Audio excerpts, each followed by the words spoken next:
सतपुड़ा की वादियों में हरे भरे घने जंगल। इन जंगलों में आपका स्वागत करते ये उम्र दराज पेड़ अनायास ही हमें मंत्रमुग्ध कर देते हैं। ऐसा जान पड़ता है मानो प्रकृति स्वयं आपके आगमन में पल के बिछाए खड़ी हो। सतपुड़ा की ये पहाड़ियां कई सालों से जीवंत यहां स्थित रहते हुए अपने दीर्घायु होने का परिचय दे रही है। इन पहाड़ियों से उतरती ये नदियां और शिखर से गिरते हुए ये झरने हमें निरंतर आगे बढ़ते रहने का संदेश अनंत काल से दे रहे हैं। आज इस बहुमूल्य संपदा को हम तक पहुंचाने का श्रेय जाता है उस संस्थान को जिसकी स्थापना 150 वर्ष पूर्व हो गई थी। नवंबर 1861 में वन विभाग के सेंट्रल प्रोविंस का गठन हुआ था। प्रकृति के इस अनमोल धरोहर को समृद्ध करने के लिए सन 1864 में सर ब्रैंडिस ड्रिचीत ने कई कार्य किए। उन्हीं के मार्गदर्शन में भारत के वनों का नियोजन एवं वैज्ञानिक प्रबंधन करने की आधारशिला रखी गई। इन उल्लेखनीय कार्यों के लिए उन्हें वानिकी का पितामह भी कहा जाता है। उनके मार्गदर्शन में भारत के वन मंडलों के वर्किंग प्लान अस्तित्व में आए। इन्हीं वर्किंग प्लान पे चलते हुए और जरूरत के मुताबिक बदलाव लाते हुए आज हम अपने कई वनस्पतियों, वनों और वन्य जीवों को लुप्त होने से बचा पाए हैं। आज वनों के प्रबंधन एवं संरक्षण को साकार करने में एक महत्वपूर्ण भूमिका निभाई है इस क्षेत्र में रहने वाले वनवासियों ने। इन वनवासियों के जीवन में वन का स्थान ईश्वर के समतुल्य ही माना जाता है। वनों को ये अपनी वन देवी के रूप में पूजते हैं। इसका प्रमाण हम सतपुड़ा के घने जंगलों के बीच स्थित वन देवी के स्थान का दर्शन कर स्वाभाविक रूप से महसूस कर सकते हैं। लोगों को वन, वनवासियों और वन्य जीवों के प्रति जागरूक करने के लिए हाल ही में मध्य प्रदेश वन विभाग ने सतपुड़ा के घने जंगलों में ट्रैकिंग का आयोजन किया। अवसर था विभाग की स्थापना के 150 वर्ष पूर्ण कर प्रगति की नई राहों पर चलने का। इन वर्षों में विभाग ने अपनी छवि को काष्ठ आधारित से बदलकर वन संरक्षण संवर्धन का समन्वित रूप देकर नए युग का निर्माण शुरू किया है।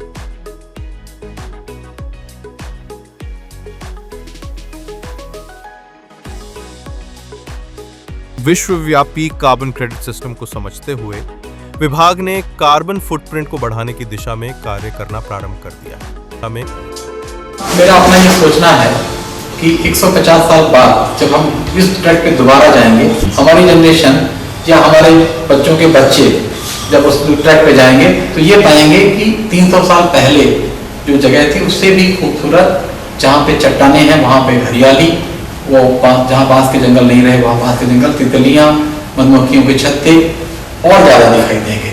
और हो सकता है कि उनमें वन्य प्राणी भी ज़्यादा दिखाई दें जो अभी कम दिखाई दे रहे हैं। ये देखिए इसलिए संभव है कि आप ये पाएंगे कि आप जो राष्ट्र हरियाली अपने यहाँ ज़्यादा बचा रहे हैं, ज़्यादा जंगल उगा रहे हैं, उनको कार्बन क्रेडिट से दूसरे जहाँ डेवलप कंट्रीज हैं वो पैसा दे रहे हैं।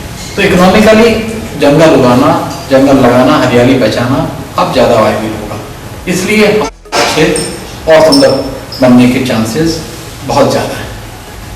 पहले आप देखेंगे कि पहला असर पड़ता है छोटे पक्षियों पे, तितलियों पे, छोटी कीटों पे, उसमें ज़्यादातर मधुमक्खियाँ हैं। इकोलॉजिकल स्टेटस के लिए बहुत ज़्यादा सेंसिटिव होती हैं। तो इनकी पॉपुलेशन पार्कों में तो बहुत अच्छी है, राष्ट्रीय उद्यानों में, अभ्यारण्यों में बहुत अच्छी है, लेकिन बाहर बहुत खराब है।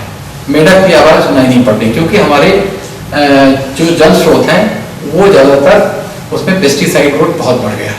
तो इसलिए मेढक के नहीं रहने से मच्छर की पॉपुलेशन भी बहुत बढ़ गई है। तो वो भी मलेरिया फैलने का एक कारण ये भी है कि मेढक का नहीं होना। तो ये बिहेवियर जो चेंजेस हैं, जो उनकी मतलब पॉपुलेशन नहीं दिख रही है या आवाज़ नहीं सुनाई पड़ रही है, इसका मतलब है कि वो जानवर धीरे धीरे लुप्त हो रहे हैं। उनको बचाए रखने के लिए राष्ट्रीय उद्यान और अभ्यारण्य बनाएंगे ताकि वहाँ रहें, ताकि जब भी पोल्यूशन लेवल हमारा ठीक हो कभी भी तो पुनः वो अपनी जगह आ जाए।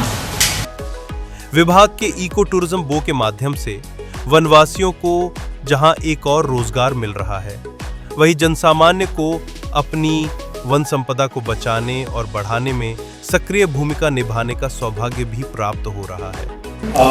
कैप्टन जेम्स फॉर्सिथ बंगाल लांसर में फौजी थे और 1862 में इन्हें जबलपुर से पचमढ़ी जाने का आदेश मिला था और ये नरसिंहपुर, चावलपानी, झिरपा, झेला, कांजीघाट होते हुए पचमढ़ी पहुंचे थे। इनका उद्देश्य था इसका जो क्षेत्र है जिसे कि अभी तक खोजा नहीं गया था, यहाँ की वैल्यूज लोगों को मालूम नहीं थी, तो यहाँ की जंगल, यहाँ के वन्य जीव, यहाँ के जो लोकल रहवासी हैं उनको उनके विभिन्न पहलुओं को तलाश करना। जब वो 1862 में पचमढ़ी पहुंचे थे तो उस घटना को 150 साल हो गए हैं और यह एक तरह से वन क्षेत्र को और वन्य प्राणियों को वैज्ञानिक नजरिए से देखने की शुरुआत थी। तो उसी को हम 150 साल पूर्ण होने के रूप में सेलिब्रेट भी कर रहे हैं।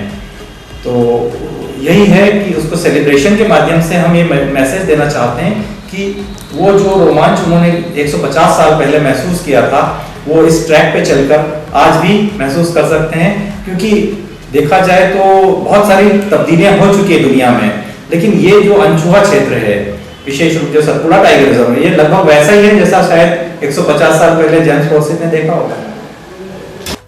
आज इस मार्ग के 16 किलोमीटर के एक छोटे से हिस्से पर ट्रैक करना वन प्रेमियों की पहली पसंद बनता जा रहा है। देखिए, जो ये ट्रैक है ये सुदूर वन क्षेत्र में स्थित है और इस ट्रैक में 2 गांव आते हैं। हम चाहते हैं वहाँ के लोग भी रोजगार मिले इससे, और जो लोग इस ट्रैक पे चलेंगे वो पचमढ़ी को एक नए नजरिए से देखें और जंगल को भी एक नए नजरिए से देखें, यही हमारा उद्देश्य है। इस मनोहारी ट्रैक की शुरुआत होती है पिपरिया से 28 किलोमीटर दूर स्थित मटकुली के इको सेंटर से। यहां से झिरपा होते हुए हम पहुंचते हैं 16 किलोमीटर दूर स्थित अपने सबसे पहले बसे कैंप झेला पर।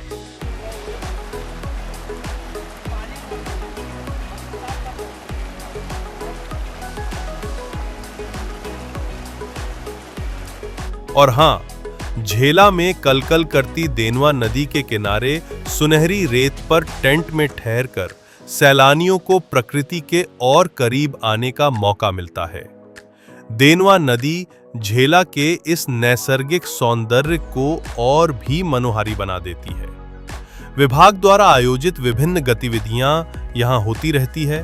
सूर्य के अस्त होते होते रात की निशा को चुनौती देता कैंप फायर लोगों को अपनी शहरी जीवन की आपाधापी से दूर ले जाता है।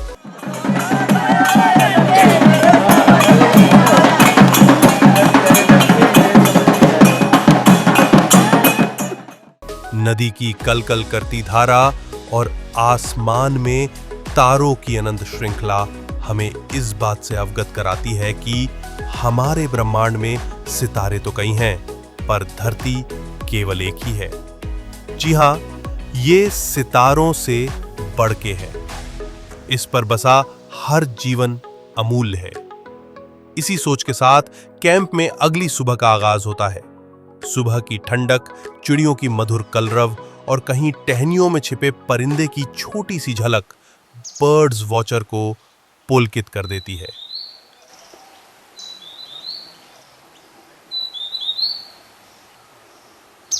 अगले दिन पुनः कैप्टन जेम्स की पगडंडियों पर चलते हुए झीला कैंप से काजी घाट का मनोरम ट्रैक हम तय करते हैं। इस राह में शिपस्टोन चट्टान अचानक ही दिखाई दे जाती है। ऐसा लगता है मानो एक विशाल पानी का जहाज आता हुआ सागर में जाने को उद्यत है। निकट ही स्थित है दूध सा उज्जवल जलप्रपात। सैलानियों के कौतूहल को नया संगीत प्रदान करती है देनवा और बैनगंगा की ये संगम स्थली। ये नदियां झरनों और प्रपातों का रूप लेते हुए एक जलधारा में यहाँ पर परिवर्तित हो जाती है। इस संगम स्थली का सुंदर दृश्य हमारे जीवन के अविस्मरणीय पलों में जुड़ जाता है। इसी संगम के दूसरी ओर नजर आता है भूरे और सफेद चट्टानों से मरा आसमान को छूता सा पर्वत। सफेद धब्बेदार चट्टानें यहां पर गिद्धों का मौजूद होना बताती है। विशाल आकाश में अपने पंख फैलाए ये गिद्ध हवाई जहाजों को चुनौती देते अक्सर नजर आ जाते हैं। बैनगंगा नदी के समानांतर चलते हुए लगभग 5 किलोमीटर के टक का आनंद उठाते हम आगे बढ़ते हैं। इसी बीच हमें देखने को मिलता है शैतान का जूता। ये चट्टान किसी विशाल काय दैत्य के जूते के समान प्रतीत होती है। यहाँ के ग्रामीणों में ऐसी मान्यता है कि इसके नीचे से गुजरने वालों से बुरी आत्माएं दूर रहती है। कभी रेत तो कभी चट्टान में तब्दील होती है कैप्टन फोर्सिथ की पगडंडियां हमें पहुंचा देती है कांजी घाट। यहां पर स्थित है सुंदर और सुगम्य वनों के मध्य वनवासियों का कांजी घाट। तीसरे और इस ट्रैकिंग के आखिरी दिन सभी रोमांचित हैं। नए जोश के साथ 7 किलोमीटर के सबसे दुर्गम ट्रैक को पूरा करने के लिए ट्रैक के प्रथम 3 किलोमीटर की सीधी चढ़ाई हमारे रोमांच को चरम सीमा तक पहुंचा देती है। थककर चट्टानों के सहारे बैठे हमारे साथियों को शुद्ध शीतल हवा के झोंकों से आगे बढ़ने की स्फूर्ति मिलने लगती है। मार्ग में चारों ओर ऊंचे हरे भरे वृक्ष मंत्र मुग्ध कर देते हैं। इन वृक्षों के बीच से नजर आती है हरी चादर ओढ़े ये घाटियां। पहाड़ों पे बसे सरल वनवासियों के लोकगीत हमारे कानों में बजते से प्रतीत होते हैं। राम को न मना मिले जाना चाहे।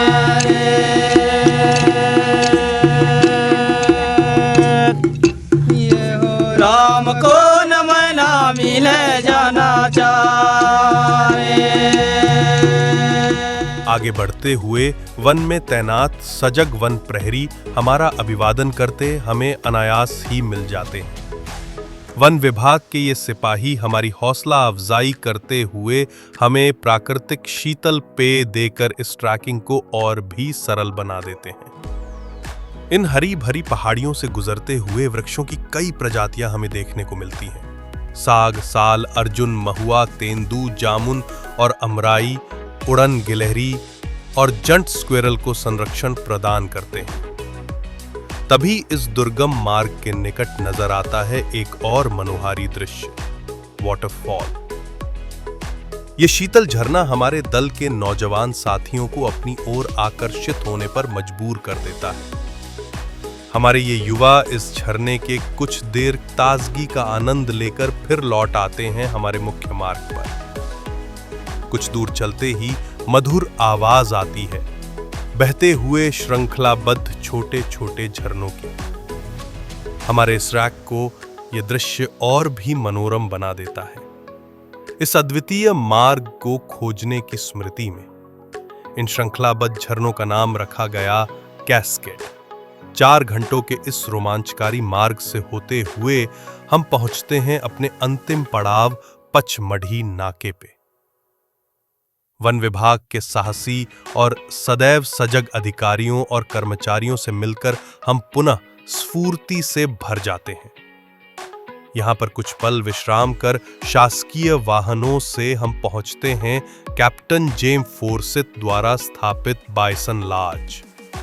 यहाँ पर स्थित बाइसन म्यूजियम हमें सतपुड़ा की पूरी गाथा सुनाकर इस ट्रैकिंग को पूर्णता प्रदान करता है।